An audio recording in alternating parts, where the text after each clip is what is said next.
Good morning, brethren. Welcome to our daily devotional. This morning I want to read from Romans chapter 5, and we're going to read verses 19 and 20.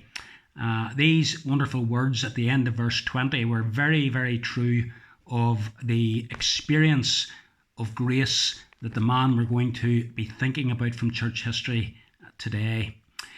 Romans chapter 5, verse 19, "For as by the one man's disobedience the many were made sinners, so by the one man's obedience the many will be made righteous. Now the law came in to increase the trespass, but where sin increased, grace abounded all the more." The King James translation of that, which is what I learned in my early days as a Christian, is "where sin abounded, grace abounded all the more." And the man that we're going to be thinking about today is this man here. You perhaps recognize him. His name is John Bunyan. He was one of the Puritans of the 17th century, and he wrote an autobiography in the form of a story, and he entitled it "Grace Abounding to the Chief of Sinners." Bunyan was baptised in his local parish church on the 30th of November 1628. We don't actually know when he was born. He was to live for 60 years, dying in 1688. The home in which he grew up, his father was what was known as a tinker or a brazier. This was someone who went about the country and who mended pots and pans. In 1644, when he was just 16 years of age, his mother and his sister died within a very short time of each other in the autumn of that year.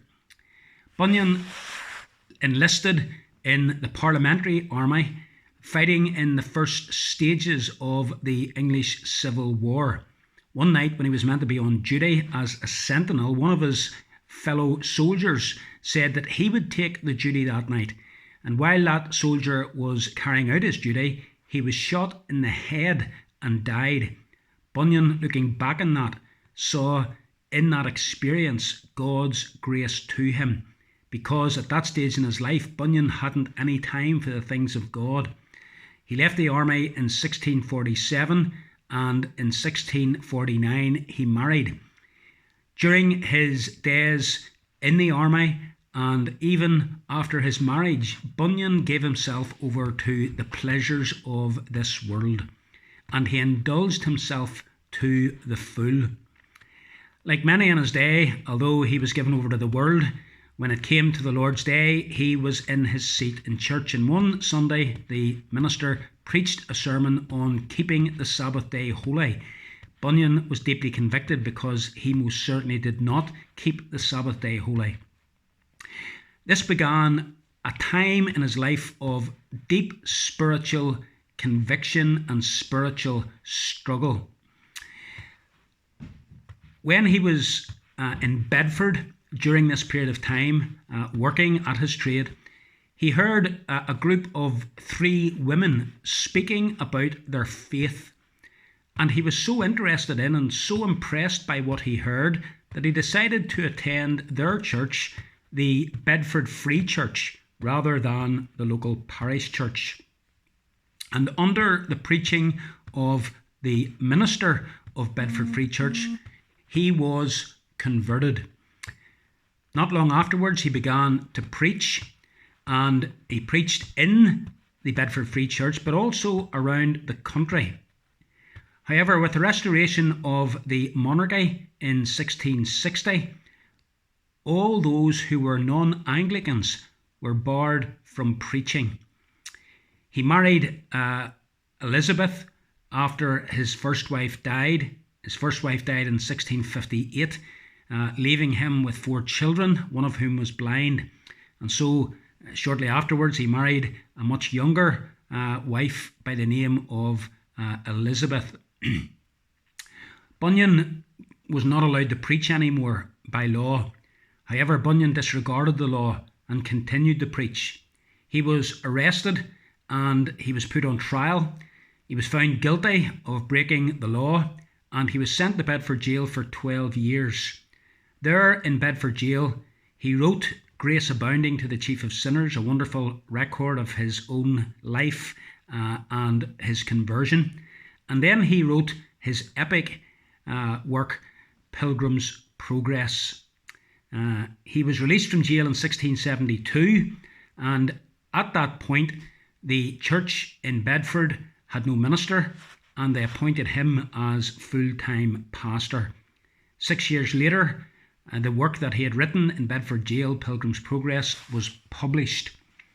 It became one of the most influential books in Christian literature.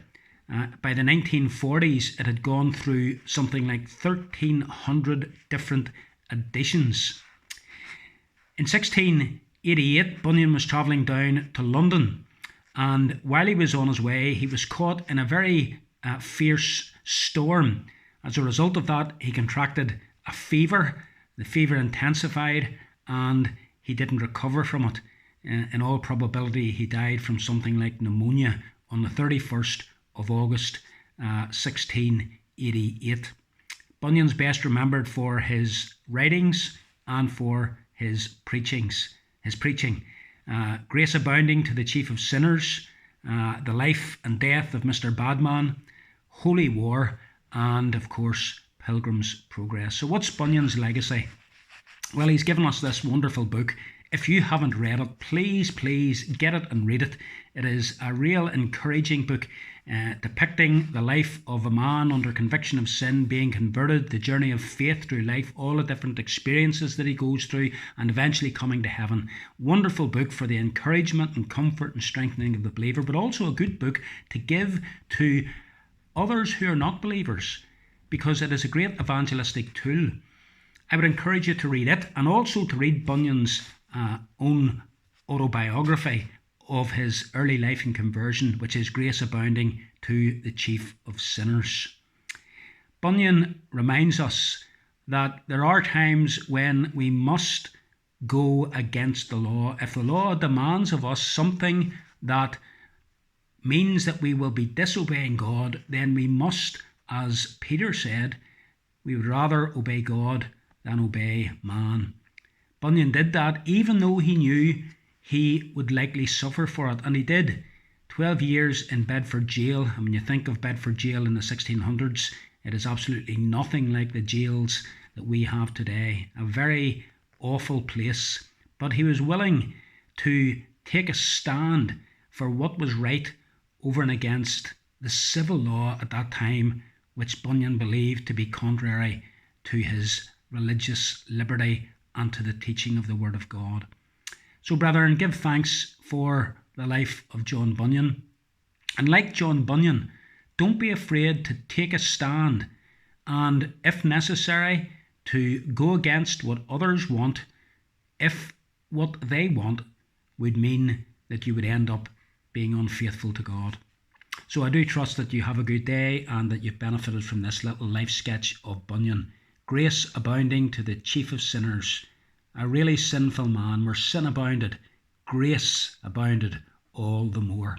Keep that in mind when you're thinking of loved ones in whose life sin is abounding, because grace can abound all the more. Have a good day.